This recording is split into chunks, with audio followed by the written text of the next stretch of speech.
Good morning, students. Today we are going to discuss about the first practical of our EID subject, that is electrical installation and design, right? So in that particular practical we have the three subtopics or three subdivisions, you can say. So instead of that or out of that, first will be your substation visit, right? Second we have to deal with the single line diagram of our 11 kV substation, and after then in third part we have to calculate the load factor, demand factor, right, and all those calculations. So out of all those three, we are going to study the very first one, or part A you can say, of your first practical, that is your substation visit. So in this particular part we are going to study the various apparatus, the concept of substation, types of substation, and what are the equipments which are going to be used in your substation, right, and what are their functions, basic functions. So first of all you should know what is the meaning of substation or what is its needs, right, for what purpose we need to have the substation in any industry, any commercial premises, or in any other sections. So when we talk about the substation, so that is supposed to be a kind of assembly of all the apparatus, right? That is the collection of all your auxiliary equipments, protective equipment in a single unit or in a single area, which are going to be used to change the properties or electrical characteristics, to change the voltage, to change the current, right, or we can say to change the frequency, right, to convert the voltage from AC to DC, or either way transformation. So in short you can say it is a kind of phenomenon, or it is a kind of unit through which you can vary all those characteristics of electrical quantity, right. So that is the basic purpose of substation, where we are going to do all these functions. Now when we talk about the substation, you should have the need of substation. You should know the need of substation, for what purpose we need to have that substation in any premises or in any industrial or commercial premises. So first of all, whenever we talk about the load, so in order to accompany the load growth, in order to increase the power demand, sometimes it may happen that in future load is going to be increased, right.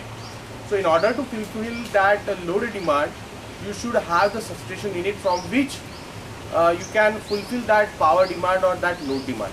So for that purpose we need a substation, right. Again, in order to monitor, in order to control, right, in order to protect, so all those, for doing all those functions you should have the substation, or that is the basic need of substation, you can say, right. Now as far as types of substation is concerned, so that is basically divided into basis of two different parameters. First parameter, it is as per your construction, and second basis, that is on the basis of service requirement. Fine. Now as far as the construction parameter is concerned, we can have the indoor substation, we can have the outdoor substation, pole mounted substation, underground substation. These are all the substations which are being categorized as per the construction. Now as far as on the basis of service requirement, you have you should know. So on the basis of service requirement, there are again so many substations, you can say, like transformer substation you have, right, power factor substation you have, then frequency changer substation you have, industrial substation you have, many more substations are there as per the service requirement. So today we are going to discuss, that is your outdoor substation or pole mounted substation, which is of 11 kV. Fine. So I am going to show you basically the block diagram or single line diagram, you can say, through which you can get a concept, and we will go one by one by explaining all those equipments. Fine. So I can show you one single line diagram over there.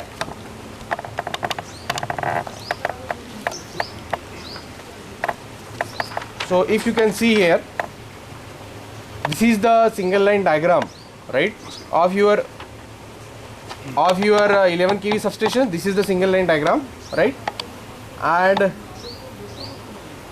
your pole mounted substation is there. So you can see it on the paper also, and you can see practically also how it looks like. So that is basically a pole mounted substation on edge sections, right? So it can be either pole mounted or transformer can be have a concrete foundation, right, for more reliability. Okay.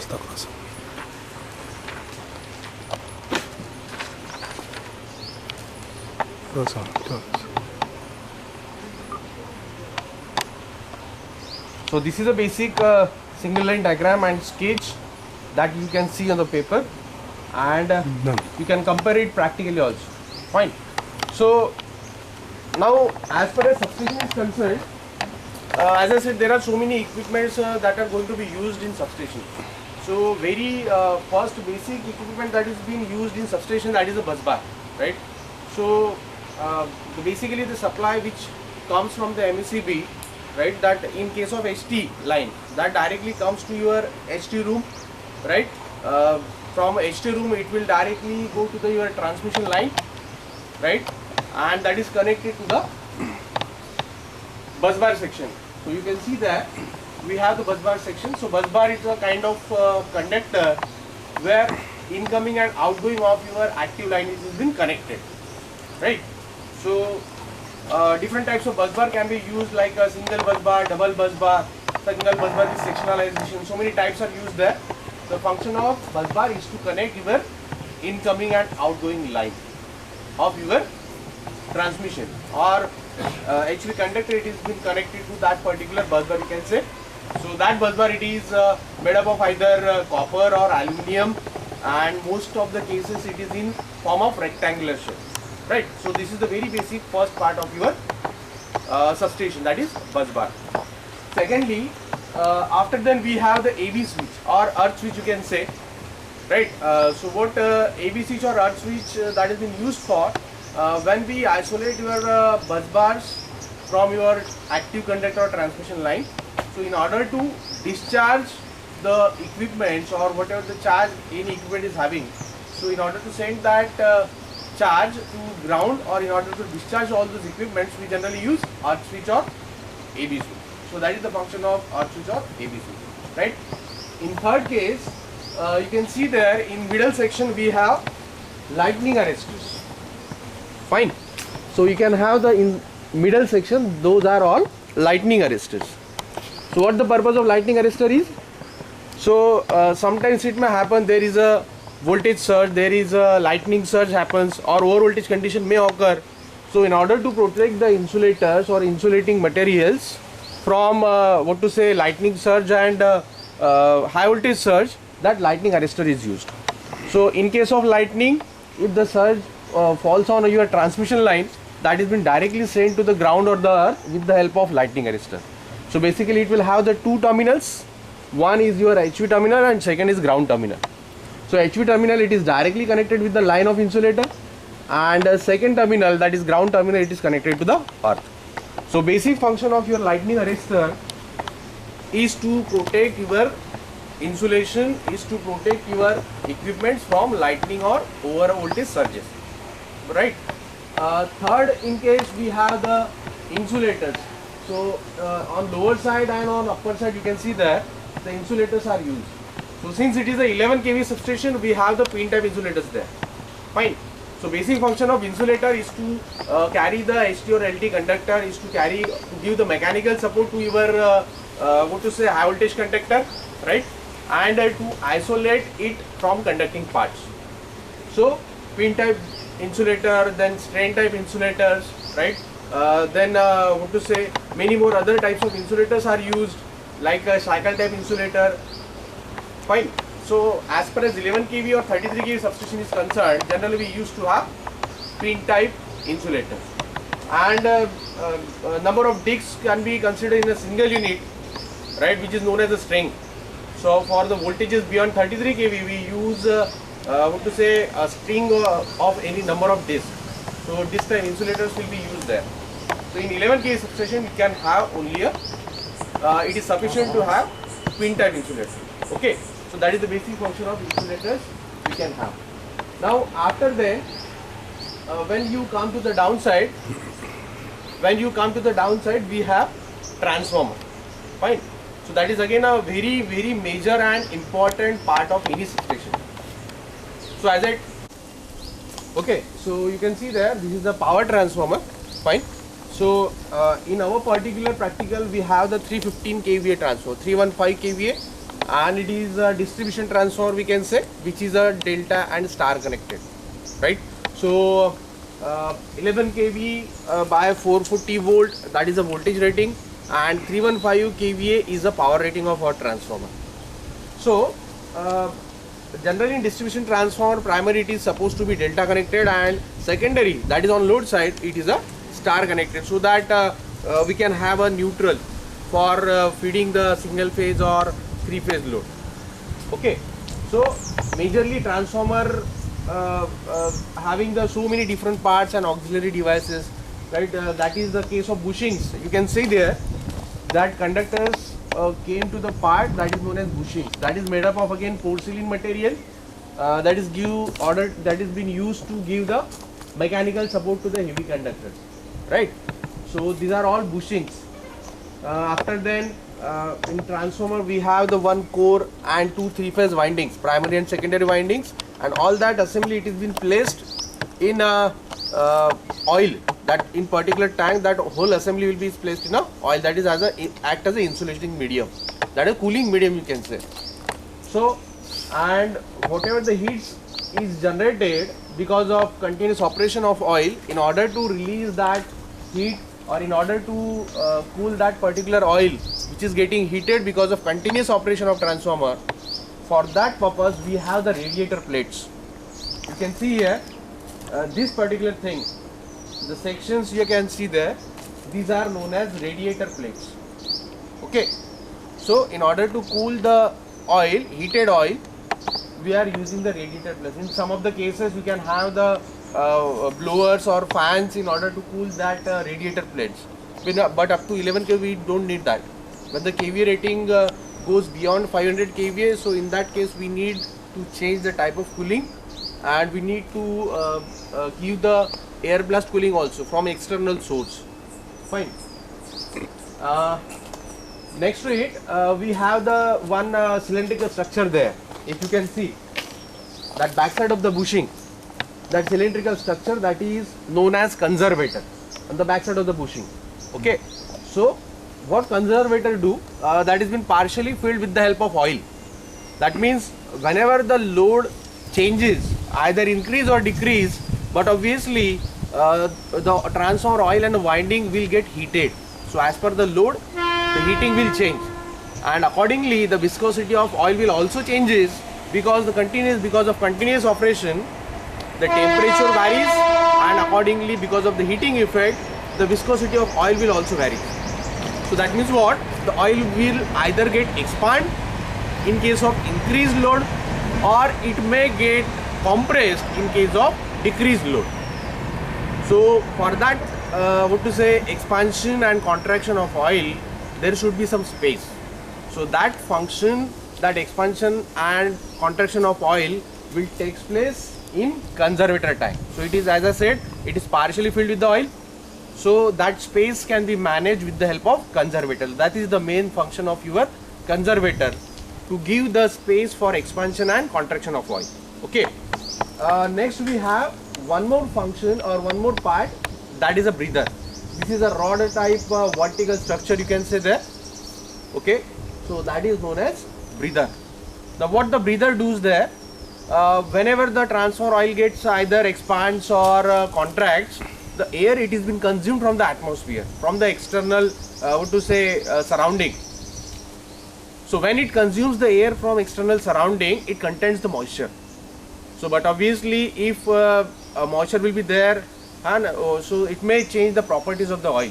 So in order to remove that moisture from the surrounding air, that breather it is used. So it contains some silica gel, crystals of silica gel, which will consume the moisture from the air, and dried air can be passed on to the transformer tank, so that oil can get expand and oil can get contract. So that silica gel, it needs to be changed after a certain interval of time. Generally it is supposed to be greenish in color, when it is at its normal condition. But when moisture get absorbed by the silica crystalline structure, that changes its color, right? So it will change to some pink or something else, other color. So from green to it will change to pink color.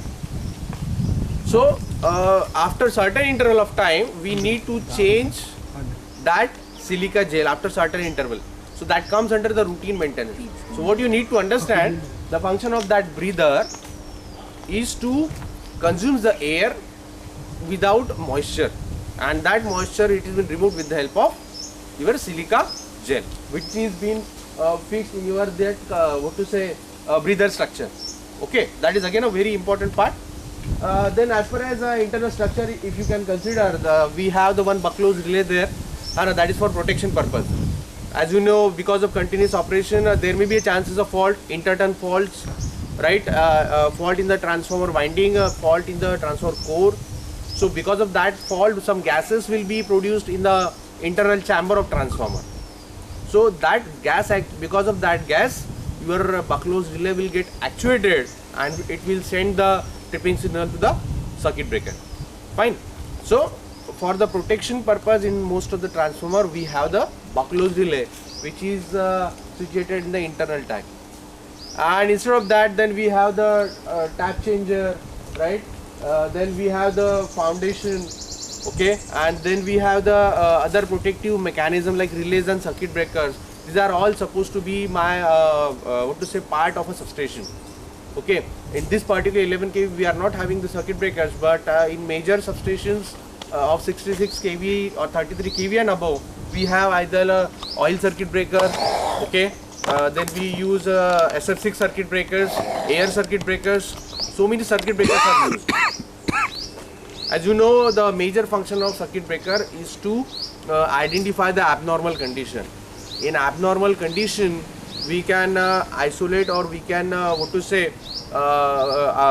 differentiate your healthy part from your faulty part. So for that purpose, breaker is used, right? As I discussed again, we have the isolators. Starting we have discussed. So with the help of isolators, which is been operated from lower side. So जो initially हमने isolators की बात किए थे, so that isolators को हम नीचे से with the help of hand operate कर सकते हैं. तो जनरल रूटीन मेंटेनेंस के लिए जब हमें ये आइसोलेट करना होता है इक्विपमेंट्स को फ्रॉम यूर हेवी लाइन और फ्रॉम यूर HT लाइन, तो वो केस में हम आइसोलेटर्स को ऑपरेट कराते हैं from lower side. So I can show you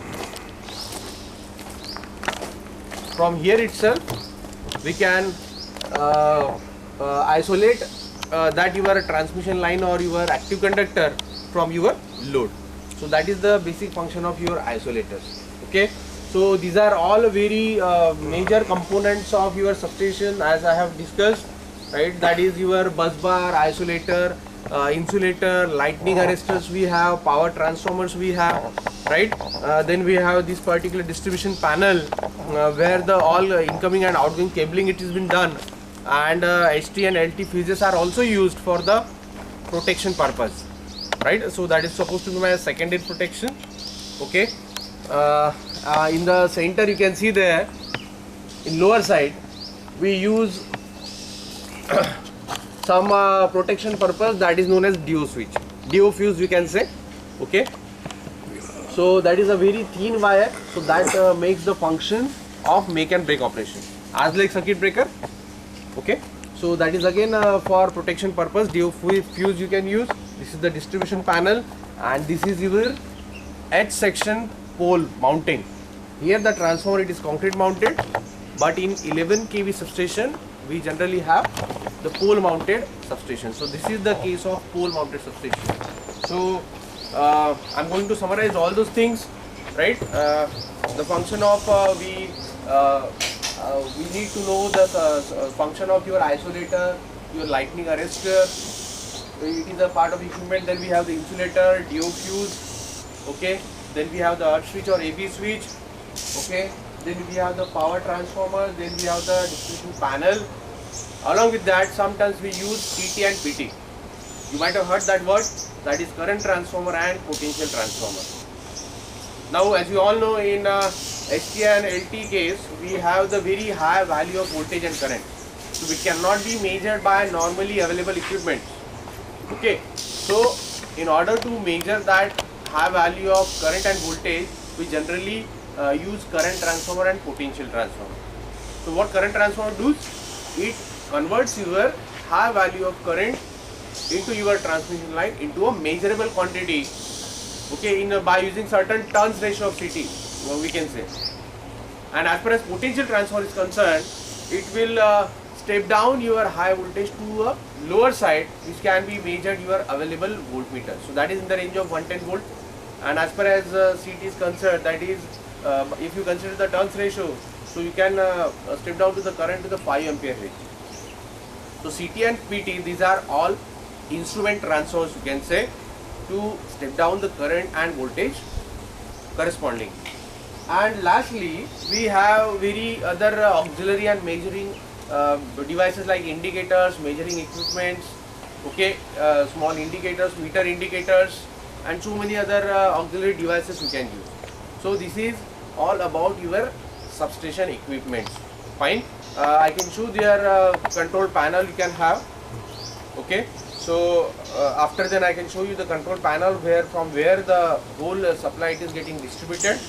So for the time being, you need to consider this particular H pole mounted substation and the function of each and every equipment that I have elaborated to you just a moment ago. Okay, that is only the first part of your practical number 1, to study your substation, visit and the equipment used in your substation. Okay, thank you.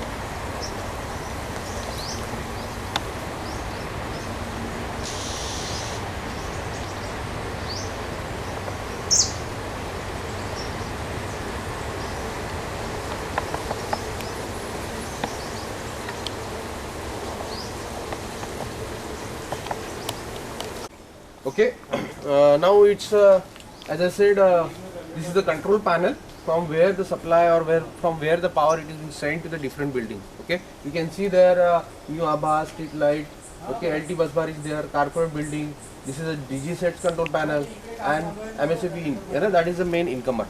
So by using this cable chamber or by using this control panel, we can control the power flow to the individual units or in individual building, you can say.